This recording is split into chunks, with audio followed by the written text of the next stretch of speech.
위원님 질의하십시오. 우리 이창윤 차관님, 네. 그 대한민국의 고위 공무원의 한 사람으로서 좀 말씀을 좀 나눴으면 좋겠는데요. 그 권력이라는 것이 과연 무엇인가? 국민을 통치 대상으로 생각을 하고 그 권력자가 또 상황 판단을 해서 국민들을 지휘 감독하는 것이 권력입니까? 아니면 그 가진 권력을 가지고 세상의 발전을 위해서 기여하는 게 권력입니까? 위원님 뭐 당연히 후자가 되겠죠. 네. 그 차관님은 특정 고등학교를 나오셨죠. 저도 고등학교는 나왔습니다. 그러니까 최근에 그 계엄과 연관해서 말씀드리는 겁니다. 네. 그 대통령님이나 국방부 장관, 행안부 장관, 방첩사령관 그런 분들이 그 모교를 나오신 분이시잖아요. 그렇게 알고 있습니다. 처음에 9월에 김용현 장관이 임명이 될 때 야당의 많은 사람들이 이거 뭔가 특이한 어떤 의사결정인 것 같아. 마치 계엄을 염두에 두고 한 인사 아니냐. 그런 보도 내지는 뉴스가 나왔을 때 차관님께서는 그걸 어떻게 보셨습니까?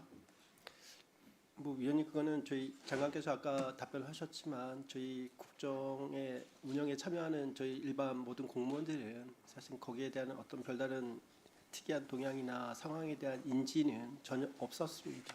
저도 같습니다. 그 대한민국이 70년대, 80년대 거쳐오면서 특히 12.12 내란, 쿠데타에 대한 헌법적 단죄, 그 다음에 IMF의 극복과 국민들의 지극한 열성과 노력으로 K문화를 만들고 또 코로나와 같은 그런 중대 재난 속에서도 정말 국민들이 서로 협업해가지고 좀 좋은 나라를 만들어 왔죠. 윤석열 대통령이 들어간 지 2년 6개월 만에 이 사단이 났습니다. 저는 이 사단은 어느 날 불현듯 온 것 같지만 사실은 상당 기간 동안 예비적 행동이 있었다고 봅니다. 이게 작은 계엄이 숱하게 반복된 거예요. 저는 과학기술 분야에서 또 방송통신 분야에서 그런 것이 있었다고 봅니다. 카이스트 졸업식 때 그 R&D 예산 삭감을 항의하는 대학원생의 유혈 트라우마 같던 사건 알고 계시죠? 네. 과거에 물론 뭐 이명박 정부, 박근혜 정부, 문재인 정부 거쳐왔습니다만 정부 정책에 항의하는 국민들의 목소리에 대해서 이 정부처럼 입을 틀어막던 정권이 있었습니까? 제가 기억하는 장면은 없었습니다. 저는 공무원도 국민 전체에 대한 봉사자이고 지금 이번에 그 계엄 비상계엄이 수차례 지시명령 하달과 압박이 있었음에도 불구하고 그 이행하는 실제 현장에 있는 경찰, 군인 많은 사람들이 그 이행의 명령을 소극적 자세로 대처하거나 거부하거나 한 그들의 종사자의 스스로의 판단 때문에 오랫동안 준비되어 온 그 비상계엄이 실패로 돌아갔다. 그러니까 우리 대한민국 국민들이 민주적 수준과 문화적 수준을 높은 수준으로 함양하고 또 그것이 상호 영향을 미쳐서 공무원들, 군, 경찰들 그분들도 최소한의 문화적 양심에 입각해서 행동을 했기 때문에 비이성적인 대통령의 지시명령 하달에도 불구하고 그걸 이행하지 않게 되었다. 저는 그렇게 보는데 차관님 어떻게 보십니까? 의원님 말씀하신 대로 저희 나라 국민들의 의식 수준은 세계 최고 수준이라고 생각합니다. 외신이나 미국 국무부도 대한민국의 국민을 지지한다고 해요. 국민을 지지한다고. 그리고 대한민국의 민주주의 절차를 존중한다고. 그래서 대한민국이 다시 신인도를 회복하고 정상적인 대한민국의 길을 가게 될 걸로 예측을 하고 있습니다. 한덕수 개인에 대한 지지를 표명한 적이 없어요. 한덕수 그분은 그야말로 그냥 대행에 불과합니다. 우리 장관님께서 너무 안타까운 말씀을 아까 하셨는데 국무총리로서 임기의 절반을 함께 온 것이 한덕수 총리입니다.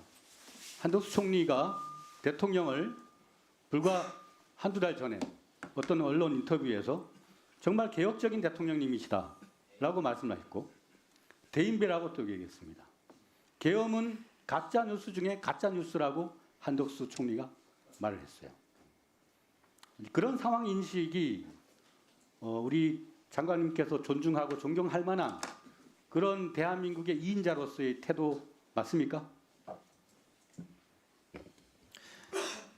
지금 말씀하신 부분은 제가 정확히 모르는 내용을 말씀을 하시고 계세요. 그리고 제가 같이 국무위원으로서 4개월 남짓 계속 지켜본 우리 한덕수 총리께서는 누구보다도 헌법과 법률을 준수하고 공직자로서의 자세가 올바로 갖춰졌다 이렇게 생각하고 있습니다. 제가 아는 범위 내에서 이완용 그분도 인생의 90% 이상을 애국적으로 살았다고 합니다. 이 비상계엄이라고 하는 또 내란이라고 하는 중대 사태 때는 대한민국의 국무위원은 그 한순간의 선택이 모든 걸 좌우하는 겁니다. 조갑제라는 분이 무능한 통치자는 만참해도 모자랄 범죄자라고 했습니다. 만참은 만 번의 목을 벤다는 얘기입니다. 혹시 장관님 이번 비상계엄과 내란 사건으로 인해서 대한민국의 경제적 가치에 손실이 얼마쯤 된다고 보도를 통해서 알고 계십니까? 네, 굉장히 많다는 것으로 듣고 있습니다. 300조에서 900조 얘기합니다.